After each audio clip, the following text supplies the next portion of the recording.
Hello and welcome to Forgotten Fronts. In today's episode, we'll be going over the scenario, A Storm of Lead and Iron, which covers the first day of the Battle of Gettysburg when Rhodes' division attacks, which in reality was an absolute slaughter and disaster, but I'm going to see if I can turn that around. But first, the history. If you don't want to hear the history, a time shall come up on your screen to go right to the scenario. Wait for it. Now! June 30th, the night is calm at the Heidelberg crossroads as a rider gallops to the camp of Richard Ewell's corps with a communication from Robert E. Lee concerning the movement of the corps on the 1st of July. After reading the orders through his subordinates, there was debate, as the orders confused Ewell. The orders stated that the corps was to move to Cashtown and Gettysburg, as the circumstances dictated, which confused Ewell, and so in response to this, moved the majority of the corps on a direct route to Cashtown, moving the corps on two roads as to not to congest the roads, and also to easily change the route. Early's division went via Hunterstown and the Mcphersons Road, while Rhodes moved on a more direct route to Cashtown via Middletown. Eventually, Ewell gets a communication from A.P. Hill, stating that he's going west of Gettysburg from Cashtown, and so Ewell takes this as a situation dictating, and moves the rest of his corps to Gettysburg. Rhodes at the time just reached Middletown, and so was quickly able to move his troops onto the Carlisle Road, north of Gettysburg. His division arrived at 1:30 p.m., deploying behind Oak Hill in the forest. He was able to do so unseen by the 1st Corps on Mcphersons Ridge. From his position on the hill, he was able to see the flank of the 1st Corps, and attacking them would be his objective that afternoon. All the while, Rhodes made his plans to attack the flank of the 1st Corps. The first elements of the 11th Corps were arriving at the town of Gettysburg, and so he had no time to lose. As at the time, Early's division had not yet arrived, and so behind Oak Hill, Rhodes put his division into battle line and began to move them into position. This would be no easy task, as Rhodes had one of the largest divisions in the entire Confederate Army, with over 8,000 men and a battalion of artillery. This would be no easy task with only messengers on horseback to fulfill his orders, taking over an hour to accomplish. Colonel Edward O'Neill commanded Rhodes' old brigade to spearhead the attack on the Union positions. O'Neill himself had a checkered past and was never promoted to brigadier general, as Rhodes and Lee had doubts about him. Supporting the attack was Alfred Iverson Jr.'s brigade. Iverson was not liked by his men, for two prominent reasons. He was a Georgian officer commanding South Carolinian troops, and there were accusations of him getting his positions through the politics of Richmond. The brigade making the attack on Mcphersons Ridge itself was the largest brigade, and the Greens. This brigade was under the command of Junius Daniel, his brigade only being attached to the Confederate Army to bolster their ranks to invade the North. His brigade of 200 men would cross the fields to attack the flank of Mcphersons Ridge across a railway cut. All the while, one of the more experienced brigades of the division, under the command of George P. Doles, a shopkeeper and militia leader before the war, would cover the left flank of the skirmish line. Finally, there was one final brigade, Stephen D. Ramsey's brigade, which line reserved to be put into any point which is needed. But before commencing his attack, he had limited his division of artillery under the command of Lieutenant Colonel Thomas H. Carter, and began an artillery bombardment of the 1st and 11th Corps, beginning an artillery duel which would be the most costly in the entire Battle of Gettysburg. This also revealed their position to the 1st Corps, who moved up Robson's division to counter this new threat by moving Basher's brigade of 1,400 men behind a nearby stone wall, with Paul's brigade as moving out to form a reserve on Oak Ridge. During the artillery duel, O'Neill moved one of his regiments back as they were under direct fire from the artillery. He would later claim that this was Rhodes' orders. As the artillery duel concluded, he moved his men up to attack Baxter's brigade. However, he neglected to move up his reserve, shrinking his force from 1,700 to 1,000. On top of this, he sent his men forward 30 minutes too early. After sending his men forward, he went back to General Rhodes, complaining that his staff had no horses, and so the men of his brigade went forward, leaderless, plundering into Baxter's brigade, whose men were taking cover behind the stone wall. We enter the scenario with horrified General Rhodes getting reports of O'Neill's brigade moved in too early, and so he must tend to the rest of the units of his division before the attacking brigade is slaughtered. This scenario is going to be a bit hard to cover because we're going to be bouncing back between two positions, the stone wall by Baxter's brigade and then Mcphersons Farmstead. And so I have to collect the nearby units, which are considering the objective are considerably far spread. I believe the intentions of the original scenario is to wipe out the nearby brigades as well, However, I'm going to go directly for the fence and directly for the Mcphersons farmstead, as I don't want to go around attacking unnecessary brigades while I can easily get much closer to the objectives by attacking certain units. And so I'll be massively divisioned by the stone wall objective. However, first things first, as I straighten out our artillery, as this overlapping thing on the hill won't ever do if I want to have a coordinated attack on the hill. And so after some clumsy maneuvering, when I move the cannon to the position that I want to move the battery, General Rhodes, position your division on Oak Hill and clear the ridge to your front of the federal positions. Be sure to keep in contact with General A.P. Hill's call. General Early's division will soon arrive to support your attack. Richard Ewell, second call. After the courier is sent back with a message stating that we have our orders, I begin to organize our artillery in a nearby field. Then I go over to O'Neill's brigade to coordinate this attack so it doesn't draw too much attention to his brigade, keeping the 6th Alabama Regiment much closer to the other 2 regiments, so they don't take on 3 regiments behind a fence. I guess this would be role-playing kind of like General Rhodes, as the 6th Alabama is his old regiment, and he probably doesn't want to shot up badly by attacking 3 regiments head-on in cover. And so I moved them on the flank of the 90th Pennsylvania, who were already under attack and the 2 regiments already attacking. However, as I move them, they come under heavy fire from the nearby Union artillery batteries, firing shell shot, killing half a company by the looks. As I clumsily rush them into position, with various move orders to get the perfect angle on the 90th Pennsylvania. When I get into position, I go back to our rear ranks where I see the artillery battery moving into position. Moving farther back behind our lines, I notice the 3rd battery, which is in a terrible position with only 2 of its guns unlimbered. And so I order them to move up and form up next to the battery that I moved into the field. When they refuse to move for whatever reason, I take command of them and force them to move forward, as we're severely outnumbered by the stone wall and I'll need all the firepower I can get. Around the same time, I move Page's artillery battery to the center of the field, so their sight isn't blocked by the trees and houses to their front, as well as encouraging more artillery to fire upon the infantry rather than the nearby Union artillery. And also it kind of looks nicer. But I quickly give up, as it doesn't really make much of a difference. Then I go to the various batteries and tell them to prioritize attacking infantry opposed to focusing on the artillery, as I'm pretty confident that we don't have the firepower to knock out the nearby Union batteries. Now we can see, as I was too busy blathering, I begin to move forward the infantry brigades to form up for our next attack, beginning with Ramsey's brigade, who I move up as a close reserve for O'Neill, then going all the way back to get Dole's brigade, supporting our skirmish line, and telling him to move to the farm fields to support the attack on the Mcphersons farmstead. But as the reserves begin to move into place, one of the regiments is confused that they're in the back, and not supporting the other regiments of O'Neill's brigade, and so moves forward. Looky here, man, it appears like the brigade's been sent forward into battle by the great O'Neill without the mighty 5th Alabama. Perhaps the colonel knows our reputation and wants to give the rest of the boys a head start. Well, I don't think that's very fair of him, so let's give them a helping hand. Form column of 4, forward at the double. And with that, the 3rd Alabama is sent forth, rushing forth to form a reserve by the artillery batteries to help the rest of the brigade when they need it.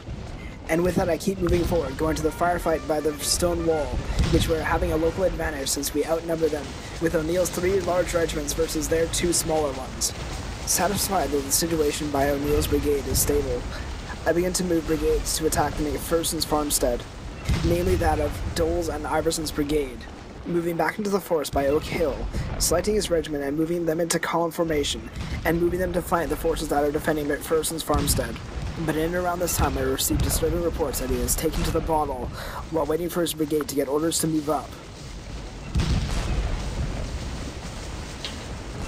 In the meantime, I decided to move the forces of Daniel's brigade into column as well, to move up to support the attack on Oak Ridge, where the stone wall is. I don't know why I've been calling it the stone wall all this time.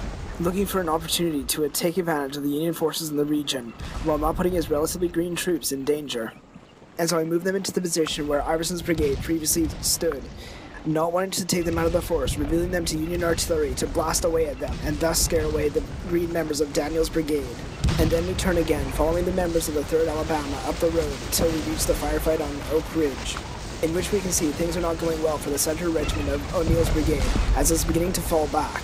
But with encouraging words from the nearby regiments, they quickly reform to resume their attack. And so the attack is able to continue smoothly, and so I go to look around at our other forces, moving forward the last of our forces in reserve, namely the artillery battery under W.J. Reese, to move to support the attacking forces on Mcphersons' farm, namely that of Iverson and Dole. Moving them there is a risky proposition, as there's a huge artillery buildup in the town of Gettysburg itself, which, if its attention gets drawn by this artillery battery, will be easily blasted apart. By the time that orders are given out, the 3rd Alabama is arrived by the artillery, and not a moment too soon, as O'Neill's brigade is already beginning to show cracks. So I position them behind the attacking brigade, to be put forth into the fray at a moment's notice. And I also hope that the moving in of this new regiment helps to bolster the morale of the nearby regiments, who are already appearing to show signs of breaking. This also being helped by a 3rd battery arriving in the field to put fire into the Union ranks. Once the firefight itself, it appears that the Union are still taking heavy casualties, but are showing no signs of breaking anytime soon, due to the 2 officers nearby rallying them. And so, watching the firefight and Dole's brigade moving in the background, I decided to move in the 3rd Alabama to attack the 12th Massachusetts. But after misclicking, I decided against it, as it would draw in the nearby regiments, and possibly the nearby brigade as well. And so I decided to reform them behind the brigade in their original position, hoping to keep them nearby to bolster the morale of the rest of O'Neill's brigade.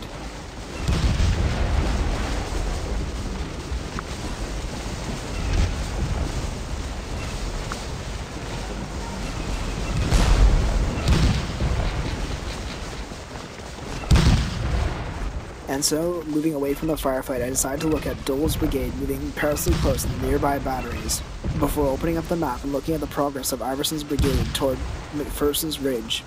Seeing that he hasn't made much progress, I don't keep the map open for long. Closing the map, I decide to look on the progress of the other brigades moving into their positions.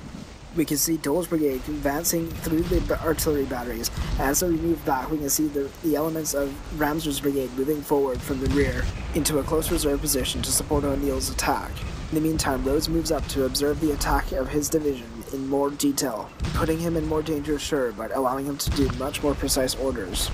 But not wanting to move too close, goes by the nearby orchard, behind the artillery. Returning to the firefight on Oak Ridge, the casualties steadily mount. The Union have suffered heavily, with one of their regiments nearly having half their regiment cut down by the rebel fire, while our regiments have taken far fewer casualties, except it's harder to tell when it's spread amongst more units. Returning from the firefight, I continue to observe Dole's brigade continue to go across our lines, as they continue to make their way to Mcphersons' Ridge to support Iverson's brigade.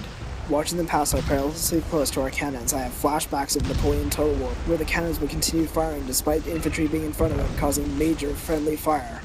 Speaking of cannon fire, I go over the ridge and check it to see where our cannons have been firing at, going over to the positions of what appears to be the 2nd Brigade of the 1st Corps 1st Division, where there's a few craters and men are taking cover.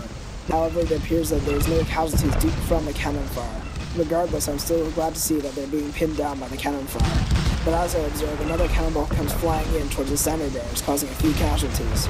Then I return to the firefight in front of the ridge, where we see the 2 regiments right in front of their line have taken extreme casualties. The front rank is nearly entirely decimated in the Massachusetts Regiment, and in the Pennsylvania Regiment, almost the entire flank has been destroyed. But I finally do something that I should have done ages ago, and move the cowardly O'Neill to the center of the brigade, to help to bolster morale in the center of the brigade. Then we see another shot of Dole's brigade passing nearby, in near perfect columns now. Looks rather nice, come to think of it. But then I turn to look at the progress of Iverson towards Mcphersons' Ridge. As I watch Iverson's men advance, I get more and more concerned that incoming artillery fire would destroy Iverson's brigade before they even got to grips with the enemy. And then I return to our line to look at Daniel's brigade, and seeing that they finally made it into column, I look over to see where I'm going to employ them. And there's a massive gap in their line, which is tempting, but I don't want to get them caught up on the wall while they get surrounded by Union infantry and covered by the woods in the nearby wall, easily overwhelmed as are really green troops. So I decide not to move them quite yet, and so I continue to observe Iverson's advance, opening up the map to observe the firefight on Oak Ridge to see if any of the 2 regiments have broken yet, but alas, not yet. And so I'll continue to follow Iverson and Dole's brigade as they continue to advance to attack Mcphersons' Ridge. Looking over the defensive positions of the Federals at Mcphersons' Ridge, you can see that their rear is entirely exposed. The only 2 major concerns I have are the cannons firing down at Heath and Davis's brigades, and the Iron Brigade in Hearp's Wood. Thankfully, the weight must be too high, as the Union soldiers do not react to our advance. However, I guess our officer could see it as he begins to withdraw, but he doesn't tell his men. There's no possible way that we can actually mess this up, unless the Iron Brigade immediately attacks us as soon as we break the initial brigade. So my plan of attack is to flank around the brigade guarding the railway cut, pushing them back and capturing the artillery, but making sure we don't get close enough to activate the Iron Brigade. The job of dislodging the Iron Brigade from the woods would be Dole's brigade, as they are the most experienced of the men I have at my disposal, and then only from the cover of the nearby fences, hopefully capturing the Iron Brigade out in the open. And so in the meantime, you can see me moving up Dole's brigade as a close reserve. While at Oak Ridge, we finally pushed back one of the regiments, and so now only 2 of our regiments are focusing on the one, and so I decided to move one of them to move on the flank of the Massachusetts regiment. And so I advanced them, hoping to get attacked on their flank and quickly push them back, but in doing so I activated the entire brigades nearby, and they began to shuffle forces towards us. This will easily push back my already exhausted troops, and so now is the time to activate the reserve regiment. So I quickly rush up to extend our line's flank. But then I decide against it, thinking that if I attack this part of the Union line, the Union regiments will be in heavy cover and I won't be able to break them. But then I quickly change my mind once again, seeing how damaged the Massachusetts regiment is and how easily we could break them. The AI decides to do something extremely stupid, reforming their brigade, but in doing so, withdraw most of their regiments from the wall.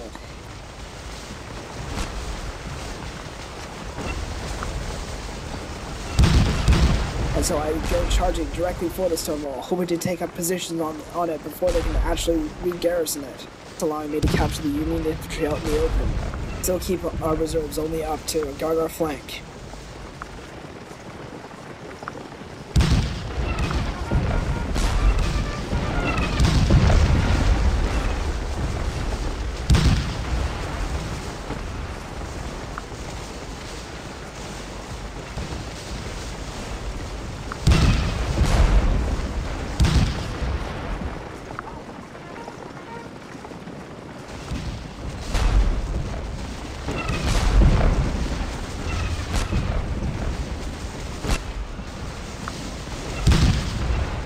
At the same time, Iverson's brigade reaches Mcphersons' farm. As the reports I heard about him being drunk are true. Forward, boys. Form double line. No, wait. Battle line. Over there. This is a serious situation. Alright. Go get 'em, boys! And with drunken bumbling, Iverson's brigade finally moves into position to attack the flank of the men on Mcphersons' Ridge, which we can tell will not stand for very long as they are quite large units, generally meaning that they're quite green. We are able to advance towards the Union units without any reaction, moving over the fence line and position our units around the railway cut. The initial plan was to flank around the units and take some of the units and move on to the victory point itself to hold it while we attack the Union units. This only happens after I fumble around with positioning the units, with some of the formations having units very far away while in battle line. And so eventually I formed some of the units in battle line really close to the railway cut, ordering some of the units across it to get to the other side, fulfilling my initial plan. All the while we do this, Union artillery bombarded us from the town of Gettysburg, forcing me to move rather quickly. Eventually one of the Union units reacts, turning around to face this new threat. However, the Union officer must have called out the wrong command, as the unit does a complete about-face. But all the while, other units move in, attempting to support, but most of them don't get anywhere near our attacking units. Forming into a battle line, however, only one unit moves in to support the unit being attacked. The only other unit moving in to support is an artillery battery nearby. And so I begin to form my brigade along the railway cut, while sending other units across to move in to capture the victory point and the nearby guns. However, the 2 large Union units bumble into one another, decreasing their organization and thus their firepower, helping us extremely to easily push them back. While our units move into position, I can briefly check over on the attack on Oak Ridge, where the situation is still going extremely in our favor, with only one regiment being engaged from the Union side, and the other units of the brigade not even moving up to assist. And so I go back to the firefight at Mcphersons' Ridge. I continue to move the rest of the units of our brigade to encircle the 2 Union units that have become disordered, all the while the Union send a unit all the way around the front of their battery, which will have unforeseen consequences for them. The 20th North Carolina cross the railway cut. They take heavy casualties on their flank as they cross, being slowed by the steep, gravelly slopes of the railway cut. As more regiments moved to flank the Union forces, we returned back to the firefight at Oak Ridge. More of Baxter's brigade is becoming involved, but it's still are no match for O'Neill's troops. More units from the Union brigade move into attack. Unit on our flank moves to protect it. Now that it's blatantly obvious that no attacks are coming from that part of the field, I moved the skirmish line guarding our left flank to move in to join the attack of O'Neill's brigade. Thankfully, around the same time, the Union brigade doesn't react. To not activate the nearby Union units, I moved the skirmish line into column and before moving it to the road and then moving it to O'Neill's flank to help their assault on Oak Ridge. Putting up the map to check on our progress so far and also to see that we've moved up all our reserve. And I noticed that Dana's brigade is still in reserve, and so I debate where I should put them. Even though the units are quite large but still quite green, I decide to move them in to attack the rear of the Union line at Oak Ridge in a given time, as well as splitting off one of their smallest units to attack the batteries at Mcphersons Ridge. Finally figuring this out, I decided to look over the two assaults on Oak Ridge and Mcphersons Ridge. Oak Ridge things have appeared to balance out as the Union move in more units, but I still have Ramsey's units in reserve. Moving over to Mcpherson across the field, I notice that Dole's brigade is still in reserve, and I still need to move them up, but I don't want to take any unnecessary casualties by moving them forward into Union artillery range. So I return to the firefight at Mcphersons Ridge, where the Union have taken heavy casualties due to being surrounded. At which point I decide to return to Dana's brigade and split off the 2nd North Carolina Battalion to take the artillery batteries, detach them, and decide to move them towards Mcphersons Ridge. So at the same time, they are very resistant to my orders because I don't take command of them. It is around this time that I notice that the Union are moving up forces around our flank, which can threaten the artillery that I'm moving into position. And the fact that the only unit that will be holding my flank will be an inexperienced, battalion-sized unit is not a very comforting one. And so I return to the firefight, hoping that the two units that are holding our entire brigade up will break quickly. And to my immediate relief, the first unit begins to withdraw under the heavy firepower that we're putting it under on all sides. My map check on the situation at Oak Ridge, and I notice something strange. One of the brigades on Hare Ridge has decided to form into battle line, which I notice after only clicking over to the firefight, in which the map does some weird graphical glitch thing into a horse's ass. But after quickly figuring that out, I go back to the firefight at Mcphersons Ridge, where the 1st Regiment has withdrawn, and so I move up my next 2 regiments into the flank of the next Union unit nearby, in order to break that one, so I can move on to the victory point to get the sweet, sweet score points. And so the 2 units move up in a very organized fashion, might I add, considering I moved them one at a time. Regiment wheels left, facing the new threat that's coming into their flank, as the retreating men narrowly escape capture. The 2 regiments moving in begin to pour devastating fire into the flank of their last regiment standing. As the 2 regiments move up, the cannon battery nearby begins to turn about its guns to fire canister into the approaching regiments. Forward, guys! Those dazzling Yankees ain't gonna whip us a second time! So forwards, for your families in Mississippi! Let's see how many Yankees we can send to the devil this day! And with that, Davis's brigade advances, attempting for a second time to push the Union from the ridge. All the while, Union officers move to attempt to address this new threat. Davis is cautious at first, seeing that there's new Union units that have moved up, sending only 1 unit forward while the rest move into battle line nearby. Around the same time, I constrict my brigade around the final Union unit standing between us and the battery. Knowing now that the battalion I've moved up will be too late, I attempt to use units from Iverson's brigade to capture the nearby Union battery, sending the 23rd North Carolina around the flank of the 149th Pennsylvania, moving around them to capture the nearby battery, hoping not to get entangled in a melee combat with them, despite our superior odds.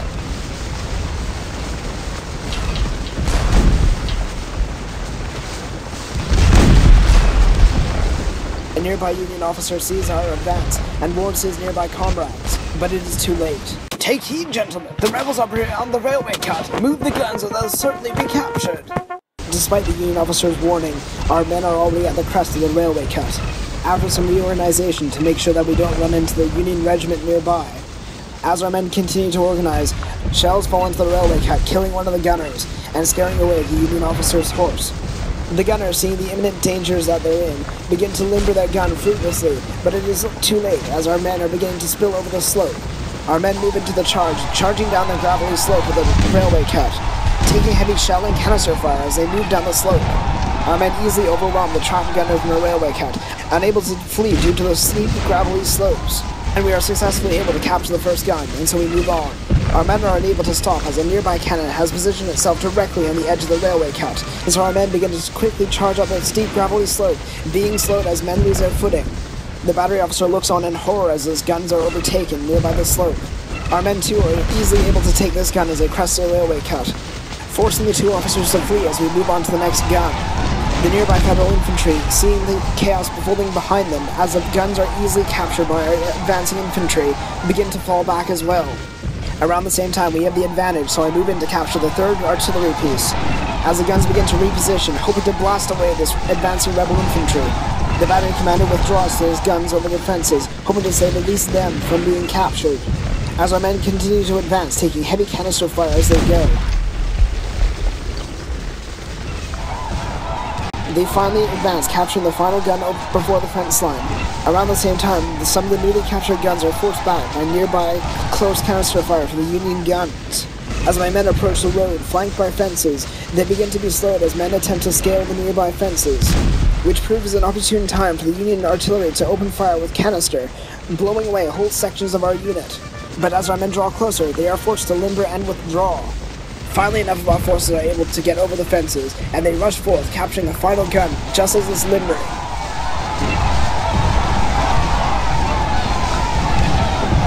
But now I get too overconfident, and I tell my men to charge just before they're over the fences. Thus, their movement is extremely slow, allowing the battery commander and the final gun to get away. But this chaos proves too much for the Union regiment, who easily breaks away, allowing our guns to turn about and face the final Union regiment on this side of the ridge, blasting canister into their backs.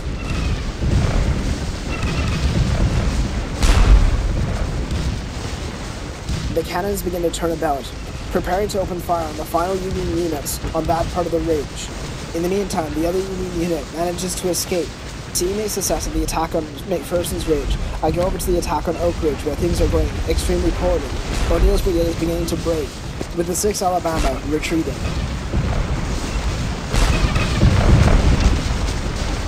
And so I move in the 5th Alabama, which was our skirmish line previously, moving on the flank of the attacking Union units, who are now facing the wrong way. Around the same time, I'm considering moving around some of my units who are blocking one another, allowing some of our units to fire, instead planning to move in Ramsey's brigade in support, and Dole's to Mcphersons Ridge. While waiting for the skirmishers to move up to attack the Union flank, I go over to the attack again on Mcphersons Ridge, where the cannons have finally turned around and will blast canister in the rear of the Union units on the left side of the ridge. And it only takes 2 blasts of well-aimed canister into the center of the Union infantry, which quickly pushes them back. Originally I thought they were charging, being led by their officer, but I was confident that the 2 other blasts of canister would surely push them back. But this didn't help one of the batteries, as it still withdrew regardless. But after that momentary panic, the Union infantry passes us, and I attach the cannons to a nearby battery under W.J. Reese. And I begin to form the brigade into defensive positions around the farm, planning to take the victory point before drawing out the Iron Brigade to attack us on the defensive position. In the meantime, moving the infantry on the nearby fences, and then moving the artillery beyond the railway cut to give them close support.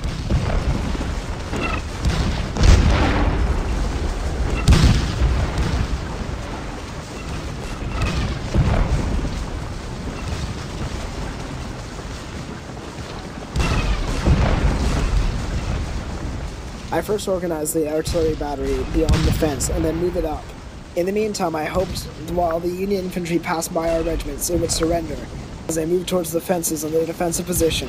While our units were moving around, they were still under heavy shell fire from Gettysburg. Couriers flew back and forth as Daniel's men continued to the fence line, only to be met by another wave of couriers who told them to advance to the prior fence posts. In order to slow a theoretical Iron Brigade countercharge, move into position, I returned to the firefight at Oak Ridge, where, as we saw earlier, the 26th Alabama broke, but they reformed, so I send them in again, alongside the attacking forces of Ramsey's brigade. I send in under the AI's command, moving his men up in double line and ordering his brigade in attack stance. On flank of O'Neill's brigade, these fresh troops would hopefully be the death knell of the troops defending Oak Ridge. At the same time, I decided to move the forces of Dole's brigade to the fence post just before the railway cut, as it will be his force that move up into the defensive position, hold it against the Iron Brigade, after Iverson's brigade draws them out of the woods. As I move up to the ridge, I notice that we are taking the victory point and our men are taking heavy shell fire, but around the same time, Davis's brigade is moving up to attack. But one of his regiments are moving up to attack the final cannon, which will draw the Iron Brigade out of the woods. Perhaps his men don't even see them, or are too blinded by their revenge from earlier attacks on the ridge, which failed. Regardless of what's happening, our men aren't even ready yet. So I am forced to rush Dole's brigade into a nearby position, in order to counterattack the Iron Brigade, the most experienced brigade in the region on our side. Davis's brigade continues to move up, the one regiment moving to capture the final cannon on the ridge, unable to see the extreme danger they're about to put our two brigades into. In the meantime, I zoom in on the flag of the artillery officer, admiring it for a bit before continuing on with the battle.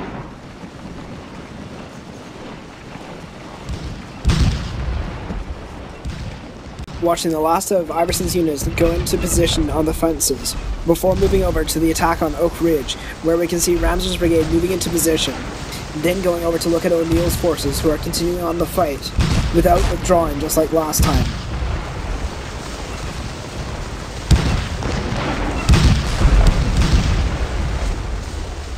Then going over to Rhodes to check on our score so far, which is going extremely well with us at 1,600 points, halfway over the victory score.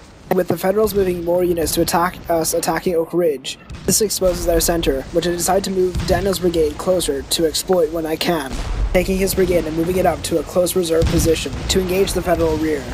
While looking over the forces of O'Neill's brigade, I decide to advance and put more pressure on the Union by moving them forward and taking up positions along a nearby stone wall that they abandoned, and moving up to closer ranges in the more open parts of the field, hopefully pushing back the Union units before O'Neill's brigade breaks. But these offensive tactics have an adverse effect, as our units can see the enemy more properly. Forward, man, to the stone wall at the double! Alright, boys, fire at will! Just like Fredericksburg! We ran up to the wall because trading walls at first. Fighting was easier. You cannot see that they were like us. The same fear, hate, and hopelessness of the Union on the faces of men who returned fire up the hill. And so the men charged forth, capturing the wall from the Union, as Ramser's brigade moves in to attack the flank of the Union unit with an overwhelming force of new troops moving in on the flank, forcing more Union units to move to their flank to support it, allowing us to break their center with Daniel's brigade. Around the same time, the units of O'Neill's brigade are still faring worse, as the units of the 26th threaten to rout once again and begin to withdraw, before O'Neill himself rallies them. All the while, Ramser's brigade continues to move forward into the Union flank. While this is happening, Dole's brigade arrives in his close reserve position. Speaking of which, Davis's brigade has moved in to attack the Iron Brigade, with far superior numbers but less experienced troops. But still around this time, Dole's brigade is just arriving at the fence post by the artillery, allowing us to move in to reinforce at any time. But around the same time, an Iron Brigade unit emerges from the forest on Seminary Ridge, threatening our flank. You men, get back here! That is an order! Return to the woods, at once! I will not stand idly by in the woods while fellow Wisconsins are laid low by the balls and bayonets of the Graybacks. Let all true fellow Wisconsins follow me into battle! With that, the 6th Wisconsin burst from the forest, moving in column at the double to Mcphersons Ridge. Then we return to the firefight at Oak Ridge, where we send in Daniel's brigade, putting them into position to attack the ever-weakening Union center on Oak Ridge. Ramser's brigade moves up to support the flank of O'Neill's brigade in their attack against the Union flank at Oak Ridge. This new pressure forces the Union forces from their cover and out into the open, and our men take up recently abandoned defensive positions and begin to pour fire on the Union troops out in the open, many of whom have taken massive casualties and are unable to counterattack effectively. Bring up our map, we can see that we've taken the victory point at Mcphersons Ridge. Moving over there, we can see that Davis's brigade has moved in to attack one of the units of the Iron Brigade, activating the entire brigade to come to its assistance, including the 6th Wisconsin, which was separated, which now threatens our flank.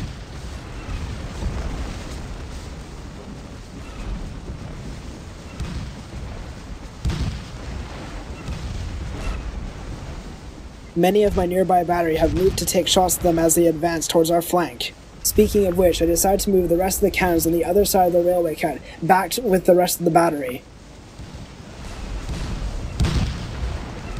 We're briefly checking upon the attack on Oak Ridge once again to see that the situation has stabilized. As we return to Mcphersons Ridge, the Iron Brigade is about to enter the railway cut, and so I quickly respond by sending in the 20th North Carolina to face them. The Union officer gallops over to give them orders. Last when I move the 20th North Carolina, we soon lose the victory point. In the meantime, Davis's brigade is under heavy fire from the woods, from the majority of the Iron Brigade, many of whom, inexperienced and out of cover, shan't stand for long. Back to General Rhodes, I notice that we're at 3,000 victory points, which means we're well over the major victory point at this point. So I return to the firefight at Oak Ridge, where the Union right flank is cracking. The two small regiments on their flank are beginning to retreat against the fresh troops of the 6th Alabama. Unfortunately, the recently broke 26th Alabama is also beginning to fall back, and so O'Neill rallies them and sends the 5th Alabama to attack the two breaking regiments, which moves forth at the double in line, with such a rebel yell that the 1st Regiment breaks before it even reaches contact, while the other regiment standing by is only held in place by an officer threatening any soldier that any man who runs will be shot, and tells them to withdraw in an orderly manner, and they begrudgingly do so as the rebel forces continue their advance. And so this unit manages to steadily withdraw as the rebel forces continue to advance at the double with bayonets fixed. The morale was lifted slightly when a cannonball flew through the air, cutting down a large swath of the Confederate unit's 1st rank. This did not deter their advance as they continued on, moving ever closer, and the Union forces began to look behind them for places to escape. Eventually the rebel yell reached a fever pitch as they broke into a charge, sprinting forward with all their might with bayonets facing front. The officer was cut down immediately. With only a few casualties, the rest of the unit was quickly broken. The Union force shatters. I move my forces to take up positions on the fence to open up flanking fire on the nearby Union units, endangering a nearby Union commander and their supplies. With the Union flank being entirely open to attack, I move back to Mcphersons Ridge. 20th North Carolina is struggling to hold this ground against the 1 unit of the Iron Brigade.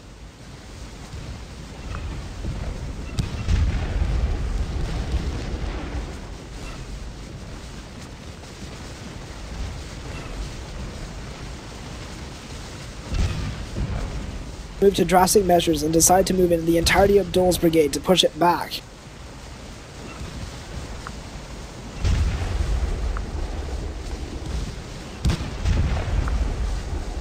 More Union units coming from Herbst's Woodlot in to attack our exposed flank, and so I move up Dole's brigade just over the fence post to attack the flank of the Iron Brigade. The situation at Mcphersons Ridge relatively stable, I move back to the Oak Ridge firefight, where the last of Baxter's brigade has broken, and so I move in more units to attack the Union's exposed flank, particularly the 5th Alabama, which moves in and threatens the Union supply and division commander. They're both forced to retreat. Moving on with this attack, I decide to move up the Cowardly O'Neill to join his brigade in moving forward. Ramsher's brigade moves in for a much wider flanking attack. O'Neill moves forward. He moves forward any slacking regiments into line. More of Ramsher's brigade begin to flank around the west side of the ridge, as more of O'Neill's brigade flanks around the east side, so we begin to surround the forces on Oak Ridge. We continue to push aggressively down Seminary Ridge. More Union forces become involved.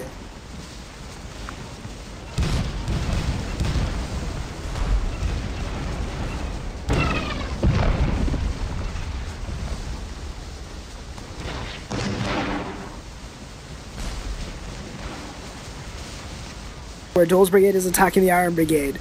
We shuffle the brigade forward more as they're still out of range. Selecting one of our other units to see that we're in range, I begin to move units to surround them on the 1st rank of the brigade, while sending the 2 rear-rank regiments to the center of Mcphersons Ridge, who in theory help to capture the victory point, but in reality that we'll soon figure out, to move in to reinforce the ridge from the counterattack. Dole's brigade moves ever closer. They become more and more the focus of Union artillery in the town of Gettysburg. The 4th Georgia takes shell fire as they advance on the flank of the Iron Brigade caught in the railway cut. 4th Georgia approaches, the Iron Brigade turns to face them, and units to the other crest of the railway cut to open fire upon them as they advance.